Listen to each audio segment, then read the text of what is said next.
hemat waktu, mungkin kita mulai aja ya. Sebelumnya, Assalamualaikum warahmatullahi wabarakatuh. Perkenalkan, nama saya Jasmine Desika Alifa.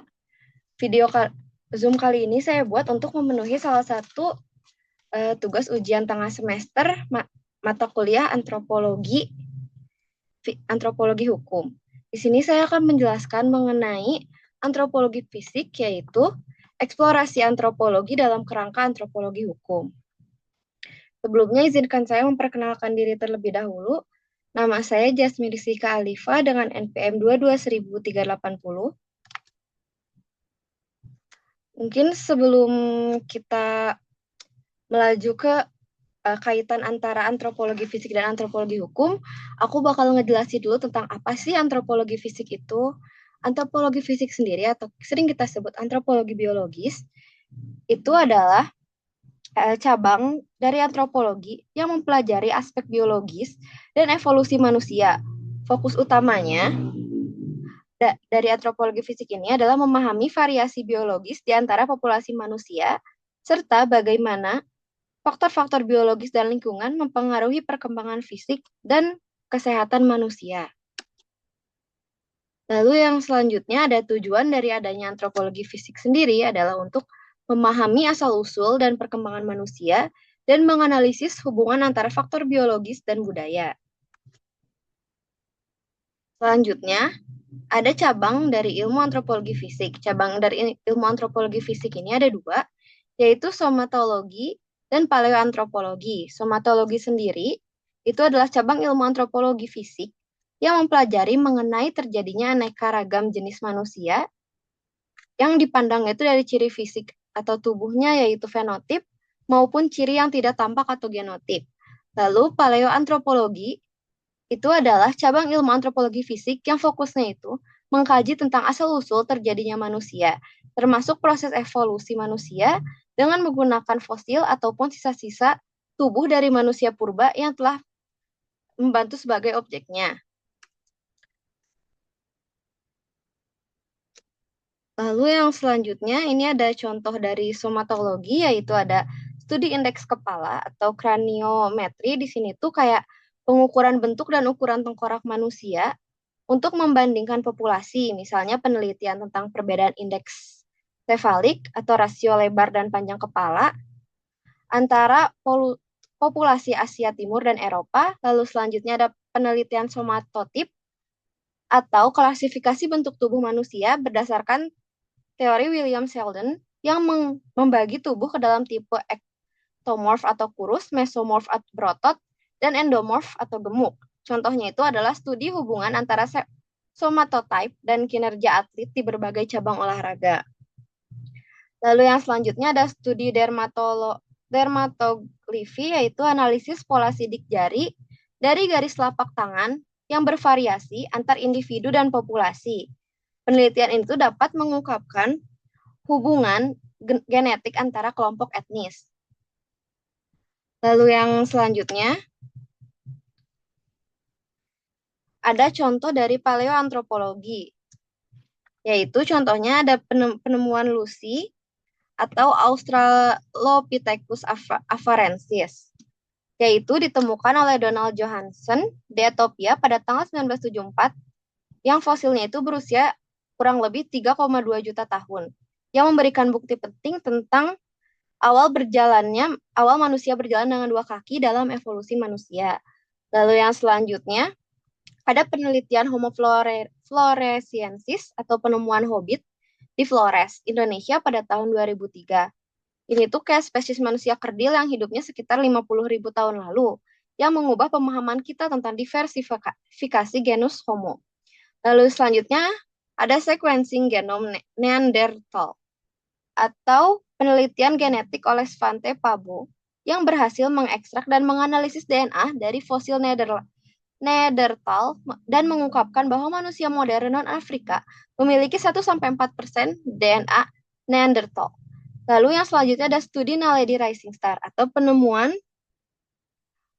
Homo naledi di Afrika Selatan oleh tim Le Berger pada 2013 yang mengungkapkan spesies hominid dengan kombinasi fitur primitif dan modern yang unik, serta kemungkinan praktik penguburan. Lalu yang selanjutnya, di sini itu ada lapangan penelitian dari antropologi fisik. Yang pertama ada paleoantropologi, yang penelitian ini tuh fokusnya pada penemuan dan analisis fosil manusia purba.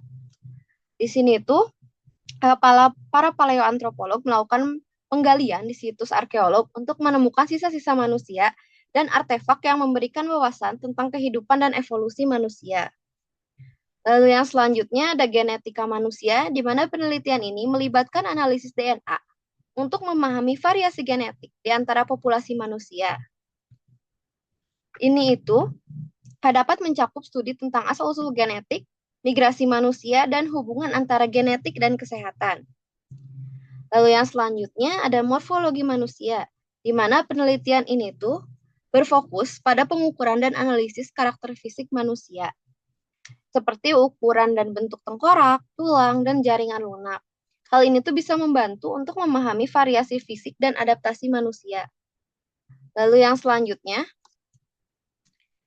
ada antropologi kesehatan, di mana ini tuh lebih mengeksplorasi hubungan antara faktor biologis, lingkungan, dan kesehatan manusia. Jadi ini tuh mencakup studi tentang penyakit menular dan tidak menular atau bagaimana faktor sosial dan budaya itu mempengaruhi kesehatan suatu manusia. Lalu yang selanjutnya ada ekologi manusia, di mana penelitian ini mempelajari interaksi antara manusia dan lingkungan mereka. Kayak termasuk bagaimana manusia beradaptasi dengan perubahan lingkungan, dan bagaimana faktor lingkungan mempengaruhi kesehatan dan perkembangan. Lalu yang selanjutnya ada forensik antropologi, di mana aplikasi antropologi fisik dalam konteks ini tuh lebih ke konteks hukum. Jadi, di antropologi fisiknya membantu dalam identifikasi sisa-sisa manusia dan analisis trauma untuk membantu penyelidikan kriminal. Nah, untuk yang selanjutnya, karena dari tadi kita udah ngebahas secara general, sekarang kita bakal ngebahas kaitannya dengan antropologi hukum. Yang pertama, sebelumnya si antropologi fisik dan antropologi hukum ini memiliki kaitan yang cukup erat. Kayak yang pertama untuk identifikasi forensik seperti yang udah jelaskan sebelumnya.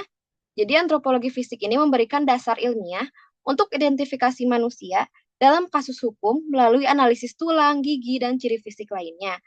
Lalu yang selanjutnya ada bukti biologis. Bukti biologis di sini itu sebagai data biologis untuk membantu memahami bagaimana masyarakat mengembangkan sistem hukum yang mengatur hubungan kekerabatan, pernikahan, dan warisan.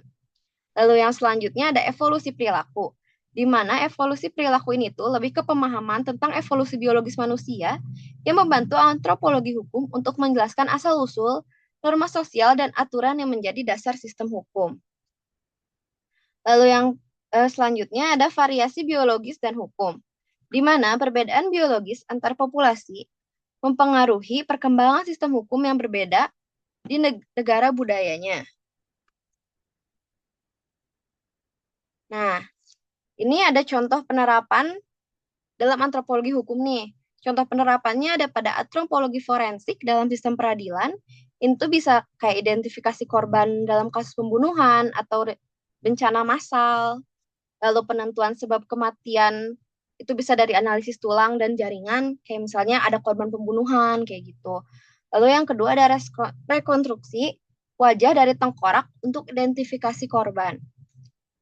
Lalu selanjutnya ada penelitian DNA dalam kasus hukum.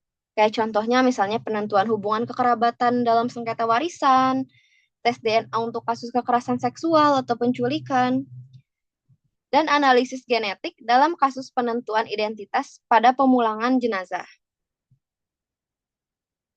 Lalu yang selanjutnya ada studi populasi dan hukum adat. Contohnya itu ada di penelitian tentang pola pernikahan atau endogami atau eksogami dalam hukum adat yang mengaturnya.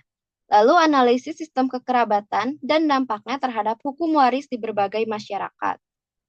Lalu yang selanjutnya ada kasus-kasus di sini. Aku punya kasus-kasus nyata tentang contoh penerapan dalam antropologi hukum. Contohnya itu misalnya kayak identifikasi korban konflik di berbagai wilayah yang menggunakan teknik antropologi fisik. Lalu yang selanjutnya ada manfaat dari antropologi fisik dalam antropologi hukum. Yang pertama ada bukti ilmiah objektif, di mana antropologi fisik ini menyediakan bukti empiris dan terukur dalam kasus-kasus hukum, lalu memperkuat proses peradilan dengan data biologis yang dapat diverifikasi. Lalu yang selanjutnya ada sebagai pemahaman historis, di mana membantu merekonstruksi sejarah populasi dan bagaimana hukum berkembang di dalamnya. Lalu yang selanjutnya memberikan konteks evolusioner bagi perkembangan norma dan hukum. Lalu yang ketiga ada penyelesaian konflik. Di sini itu si antropologi fisik ini bisa membantu menyelesaikan sengketa waris kayak yang tadi dalam dengan DNA melalui penentuan hubungan biologis. Lalu berperan dalam proses rekonsiliasi pasca konflik melalui identifikasi korban. Lalu ada pengembangan kebijakan di mana memberikan landasan ilmiah bagi pengembangan kebijakan dan hukum yang berkaitan dengan kesehatan publik. Lalu membantu merumuskan hukum yang mempertimbangkan realitas biologis manusia. Lalu yang terakhir ada perlindungan kelompok rentan, yaitu membantu mengidentifikasi kebutuhan khusus kelompok rentan secara biologis dalam sistem hukum dan memberikan data untuk kebijakan perlindungan anak dan lansia. Oke, mungkin cukup segitu dari saya. Kira-kira ada yang mau ditanyakan oleh teman-teman?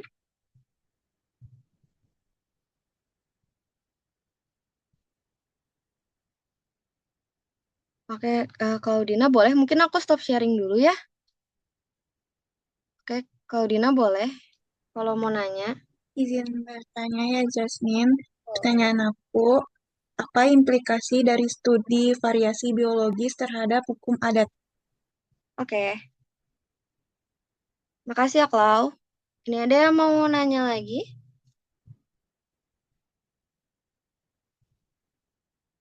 Oke, Najwa boleh, kalau mau nanya. Oke, terima kasih Jasmine atas penjelasannya tadi. Tadi itu kan lapangan dari antropologi fisik itu ada 5. Nah, yang mau aku tanyain tuh kenapa eh, tadi itu ada salah satu jenisnya tuh kalau nggak salah tentang genetika manusia. Nah, itu tuh kenapa jadi penting dalam hukum? Oke, makasih. Mungkin aku minta waktu bentar buat nyari jawabannya, ya, teman-teman. Bentar. Oke. Mungkin aku bakal jawab dulu yang Claudina ya, di mana katanya apa sih implikasi dari studi variasi biologis terhadap hukum adat. Nah, untuk sepengetahuan saya, implikasi dari studi variasi biologis terhadap hukum adat sendiri, ini tuh untuk membuka wawasan bahwa setiap kelompok masyarakat itu punya karakteristik biologis dan budaya yang berbeda. Jadi hukum adat mereka juga unik dan tidak bisa disamaratakan. Nah, dengan memahami variasi biologis ini, hukum itu bisa mengakomodasi perbedaan dan keragaman dan bisa lebih sensitif terhadap latar belakang masyarakat adat, yang tentunya penting untuk melindungi hak-hak kelompok minoritas atau renta, serta mencegah diskriminasi berbasis ras atau ciri biologis lainnya. Implikasinya itu bisa dapat menjadi dasar ilmiah dalam pengakuan dan penguatan hukum adat di tengah sistem hukum nasional yang cenderung seragam. Lalu yang kedua pertanyaan Naswa ya. Di sini, Klau gimana? Itu udah cukup? Atau ada yang Udah kurang? cukup, Jasmine. Terima kasih, Min. Sama-sama, makasih juga pertanyaannya. Terus yang selanjutnya mungkin yang dari Naswa ya. Untuk inti pertanyaannya itu kayak mengapa studi genetika manusia itu menjadi penting. Nah, dalam konteks hukum tuh kenapa sih studi genetika manusia menjadi penting? Hal ini tuh karena studi genetika manusia itu dapat mengungkapkan keidentitas, hubungan biologis, atau asal-usul genetik seseorang yang kaitannya bisa sama kasus hukum yang sedang terjadi. Contohnya kayak yang tadi aku jelasin ada uji DNA yang buat membuktikan hubungan antara ayah dan anak atau ibu dan anak, atau misalnya bisa ada korban kayak misalkan kebakaran yang jasadnya hilang atau mungkin apa sih berubah jadi abu gitu, itu bisa dari DNA-nya buat memilah-milah mungkin ini siapa gitu. Nah, terus bisa juga dalam kasus pembunuhan kayak gitu. Terus selain itu, studi genetika juga bisa membantu dalam memahami keberagaman populasi yang bisa digunakan sebagai dasar hukum membuat kebijakan yang lebih inklusif dan adil. Gimana, Wawa? Udah cukup? Sudah menjawab. Terima kasih, Jasmine. Oke, mungkin karena semuanya sudah saya sampaikan dan karena Zoom-nya tidak premium juga udah mau habis, aku mau ngucapin makasih buat teman-teman yang udah meluangkan waktunya. Maaf juga karena mungkin masih banyak kekurangan. Wassalamualaikum warahmatullahi wabarakatuh. Waalaikumsalam. Makasih, Jasmine. Terima kasih ya teman-teman.